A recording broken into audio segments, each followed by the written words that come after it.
Ladies and gentlemen, we are I need to hit record on the microphone. Ladies and gentlemen, we are officially in the heat of the basketball, well, the beginning stages of the basketball season. We will be talking about training camp because we have footage. There's footage of our beautiful Knicks finally working out, doing their training camp stuff. We got some footage from practice. We got some interviews from practice. It is finally time. Training camp is real. Let's get into this right now, ladies and gentlemen.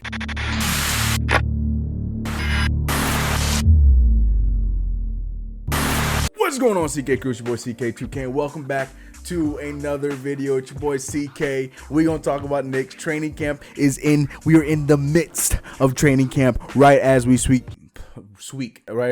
This is a terrible intro to a video. Turn around and die. But before we get into the video, you know the deal. Hit the subscribe button, hit the notification bell, like the video. You know all the goodies. Do that before we get into the meat of this video, because I'm excited to talk about today's video because it's a lot more hype getting into this next season. Now, every year I tell myself in the back of my brain, I go, basically don't get too high or too low on anything you see in training camp, because it's training camp. We know how things go. You got excited about things Tim Hardaway Jr. said last season, made me believe that maybe he could possibly be a good leader. Then he was the same Tim Hardaway Jr. I believe that maybe, with everything that's being said with Carmelo Anthony, that this season we would be able to see fences being mended.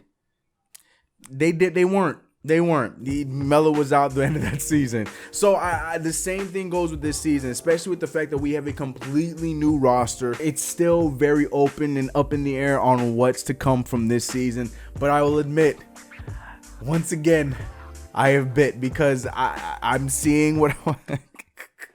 There's no way for me not to, okay? I'm just so excited about my team this year. The Knicks are clearly still in the rebuild, but for the first time in the last, 2 years, because I want to say 2 years ago was us trying to deny the fact that we were rebuilding. Last year was the first year of us finally embracing the rebuild, and this year is probably just another step within the rebuild. And it just feels good to finally have a plan in place. I know a lot of people probably still aren't completely sold that there is a plan. I do think that there is a plan in place. I do think we are actually executing within the plan, and it feels good to finally be on track with that. But I also have that little incy light of overachieving that I feel like there's going to be some overachieving this season. I believe that is very possible with the roster that we have placed in front of us, and right now I'm biting on us overachieving this season. But again, it is just training camp. Do not take what is being said for Bible. I'm trying to tell myself the same thing. So basically, in the first 2 days of training camp, what we saw was just everybody was getting their threes up. We saw the point guards, Frank Ntilikina, Dennis Smith Jr., and Elfrid Payton. We saw footage of them getting the threes up. And of the three, Frank Ntilikina looked like he had the cleanest jump shot. Frank Ntilikina was shooting that thing effortlessly. We saw there was still a tiny inch of a hitch in Dennis Smith Jr., but it was still a little bit more confident with the way he was putting it up. And, well, Elfrid Payton's shot is still Elfrid Payton's shot. So there's that.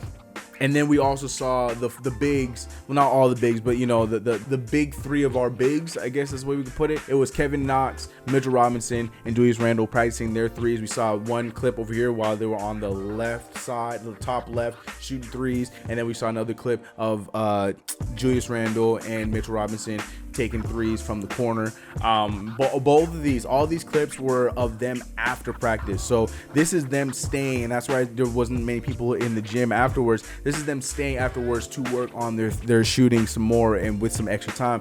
And I love that. I am all about that. But outside of what we saw with the shooting clips and everything, Fizdale went to the podium on day one and immediately let us know that the number one priority, the number one thing that they were working on was the defensive side of the ball. They were making sure that they were getting defense locked down before everything else, and which to me makes sense, because I feel like we have the capability to be a solid defensive team. But again, that does come down to rotation and who plays and who doesn't. But I think we do have the capability to be a solid defensive team, and I think it's good that we are nipping that on the bud from the jump. And And again, this is another thing that we hear every single year, and then we end up being 30th or 29th in defense.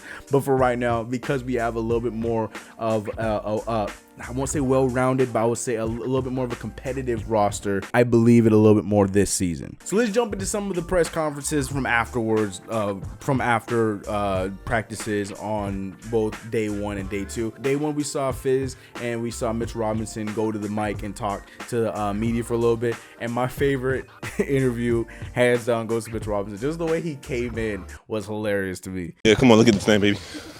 What's up? Talk to me. Can we just say the fact that Mitchell Robinson has such a higher level of confidence coming into this season is both exciting and scary at the same time. And I don't mean scary like, oh my God, this is gonna suck. I mean scary like, oh, this is gonna be rough for the other teams, because Mitchell is coming into this season ready to take the next step. And the more I hear him talk, the more I see him, carry the way I see him carry himself in these videos and in these clips, you can tell Mitch is ready to just go out there and just, take that next step. And I'm hyped about it. And there were things that he was even saying in his interview, talking about, improving his shot, improving defense, which is his biggest strength. He was talking about he's still improving on that, because we know that when Mitch gets a little overzealous, stupid fouls are called. Now I'm sliding my feet and not sticking my hand in there to get silly fouls, We just talked about that too, me, Coach, and Julie. So, this year should be great. I shouldn't get that many fouls. And he knows it too. He's aware of it, and it was great to hear that. But the biggest question, because we saw all the clips of him shooting, was if Mitchell Robinson was going to be shooting those shots in game. And, well, Mitchell Robinson said this. Oh, yes, indeed. Yeah, I worked on them all summer. I'll work on something you're not going to use, So, yeah, I'm looking forward to it. Yeah, I hope to see it. I was expecting to see it during the summer league. Didn't get to see it then, unfortunately. But the way that shot looks, it looks so effortless. It looks like it's good for him. I was really happy to see him shoot the corner shot, because I feel like the corner shot is a little bit more of a realistic shot to get him. First of all, it's the closest 3-point shot of the entirety of the arc. 1 and 2. I just feel like it's easier to get a center to push out from the paint into the corner rather than being at the top and then having to get to the getting back to the paint. And I think that would be a good spot for him when like Dennis Smith Jr. Or Frank Ntilikina is driving to the hoop, getting attention from the defenders, and then kicking it out to Mitch Robinson. I think he'd be able to take advantage of the corner shot very often and very frequently. But again, he has to want to shoot it, and I hope that we see him shoot it. If Ben Simmons is trying to sell us on the fact that he's going to shoot the ball more, then I will definitely 100% believe Mitch Robinson when he's trying to sell it to us. So RJ Barrett was another one that interviewed that day 1 as well. But again, like I say all the time, RJ Barrett is one of those guys that, I feel like he has said everything that he needs to say, everything that he feels like he needs to say, and he's not going to give us any more new information, because it was the same thing. He was getting a lot of the same questions. How was your first practice with players? Do you feel the difference between this level and the other and college level? What do you need to improve on? All the same things, to where RJ Barrett was saying things like this. So I saw a video or something where you were working on a step back 3-pointer. Is that something you're trying to put into your repertoire?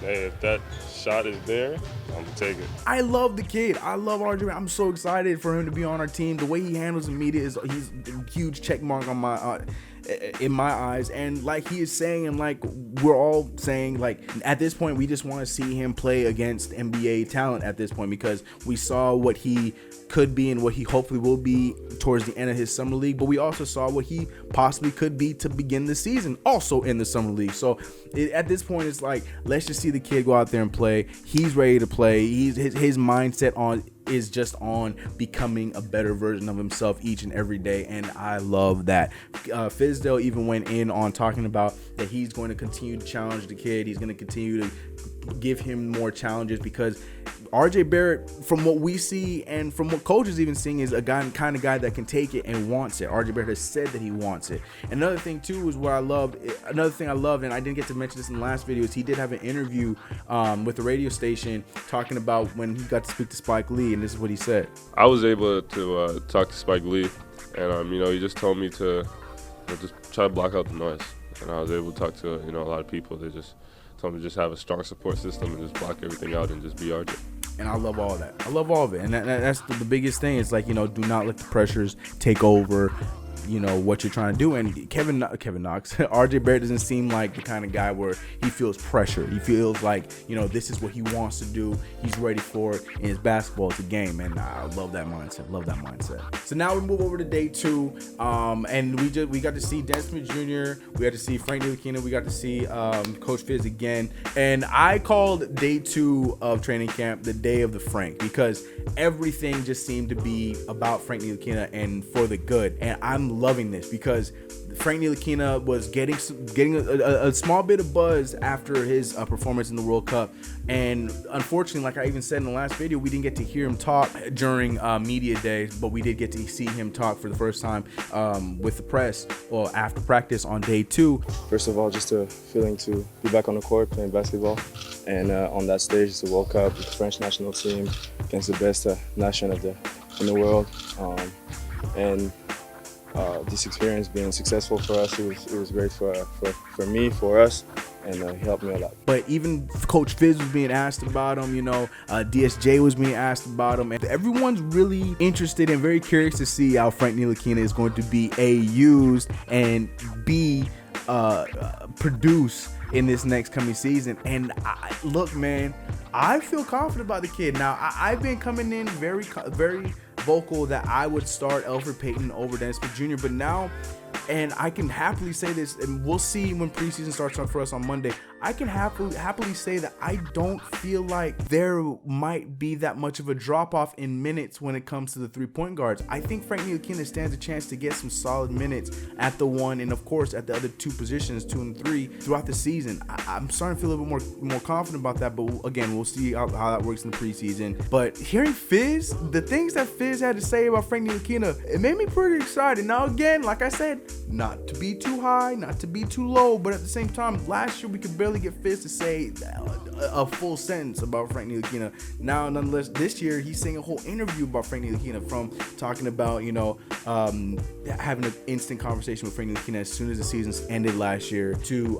watching 90% of his games in France last year or during the World Cup, to talking about stealing plays from France, from the French national team, and how they use them, because it's very similar. Their build is very similar to our build. Instead of Rudy Gobert, we got a Mitchell Robinson, and then we got Frank Ntilikina. So it works out the same way, because the dynamic with Frank Ntilikina and Mitchell Robinson and Rudy Gobert was huge, and it's very possible to see the same thing happen with Frank Ntilikina and Mitchell Robinson. Y'all know Frank's my guy. I'm so excited to hear so much buzz around him. Now, obviously, I think Dennis Smith Jr. is going to be the guy that's going to get the most touches, the most minutes, as he should be, because, you know, he's probably the most exciting of the 3, and you want to see what that turns into. But to me, I think the most effective of the 3 is definitely going to be Frank Ntilikina, and I'm really hoping and excited that he might get the opportunity this year.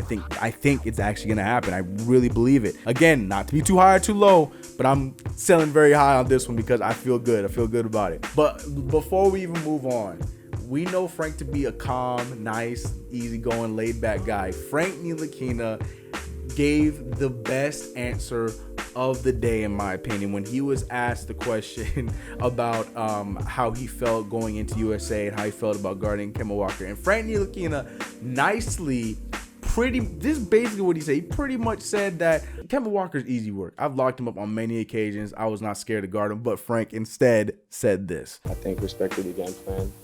It's some players that we faced during this game that I faced already during the NBA season. So I was not, worried. I was really confident in my abilities and our team abilities. And let's just hope Frankie gets some minutes. I know there's still some Frank naysayers in the chat. They're going to be blowing up my comment section. That's fine. But you know we team Frank over here, and I ain't going to be shy about that. Not even a little bit. And then last but not least, about the people's champ, Dennis Smith Jr. Dennis Smith Jr. did go up there, and he said a few things that a lot of people were looking forward to hearing. The fact that he lost 15 pounds, his diet has changed. He's cutting out a lot of fatty foods and a lot of, fast foods, stuff like that. Yeah, I lost weight. They told me to drop down, so I lost a lot. How much would you say? About 15. But I was never super heavy though, so just getting that off me, I feel better. Another thing that I found very curious, I mean, again, he answered the best way he's supposed to answer it, but I feel confident about the answer because you're seeing pictures of him and Frank being posted on IG and stuff like that. But the question came up if he thinks that he can play with the other guards, being Elfrid Payton and Frank Ntilikina, and he said he's very open to it and he believes that he can be, and I think that's something that could possibly work out. Probably, preferably Frank Ntilikina. I know a lot of people's question would be like, well, then where does the offense come from? I believe that with Frank probably playing the two in that situation, there's a situation where they'll be able to get offense from the two of them and with whoever else that they're lined up with in the current lineup that they're playing with at that time. Now, my boy Terry from Terry and Trey, you know their channel. If you don't, go subscribe to him. He brought up a very beautiful point on Twitter regarding these three guards, and it's the fact that all three of them unfortunately are injury prone, and because of that, they missed a total of 108 games last season with the three of them combined.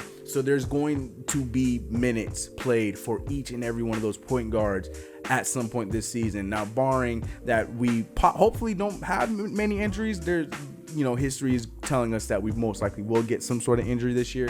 But because of that, each of these guys, we're going to get a nice sample size of how they look with the team, whether, you know, it be, you know, Dennis Smith Jr. that's getting the majority of them, Frank, you know, Elfrid, whichever one it is. And that's something that we should be thinking about, because to me, honestly, I feel like this year is the year to find that point guard, whether it be one that's already on a roster or we know, all right, it's time to move forward. Are you guys biting on what you've been hearing in these interviews? Do you guys believe that Dennis Smith Jr. has gotten his stamina up? Do you believe in Dennis Smith Jr.'s new jump shot? Do you believe in Frank Ntilikina? Do you think Frank Ntilikina will bring over the confidence that he got from playing with the French national team? What do you guys think about RJ Barrett? Do you guys think that he's going to have a slow start? Let me know all your thoughts about what you've been seeing in training camp in the comments below, from Mitchell Robinson's jump shot to whatever you saw. Let me know in the comments below. All right, that's the end of the video. I'll see you guys later.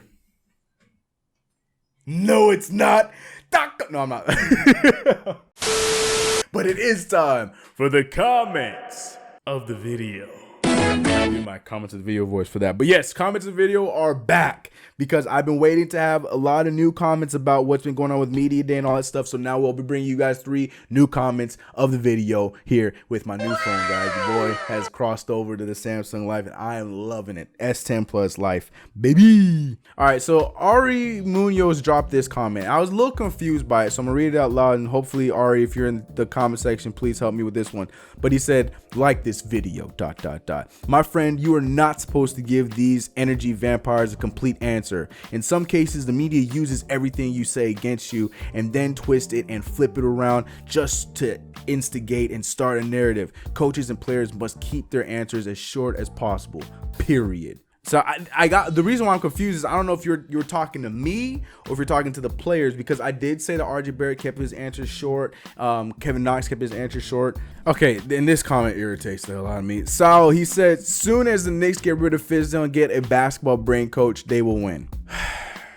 If y'all don't look, I don't know how many times I can say this. Coach Fizdale is the right coach for this job. If a guy like Brett Brown can survive his job for as long as he has, to now have the keys to a team that could possibly go into the conference finals, if not the NBA finals, David Fizdale is definitely the guy for this job. We need a guy that can help grow these players and help bring these entities from both the youth standpoint to the experience standpoint together, and David Fizdale has been that guy. Now, you can say whatever you want to believe because your player's not getting minutes or this and that. Stop. We cannot keep going into every season wanting to fire our coach and then having a new coach every year. It's not good for the players, and it's not a good look for us as a team that wants to be a good team. Now, mind you, if it comes to a Mark Jackson situation where he's the captain of the ship as we rebuild, and then when we get to a point where we're competitive again, but we can't go over the hump because of David Fizdale and we have to fire him, then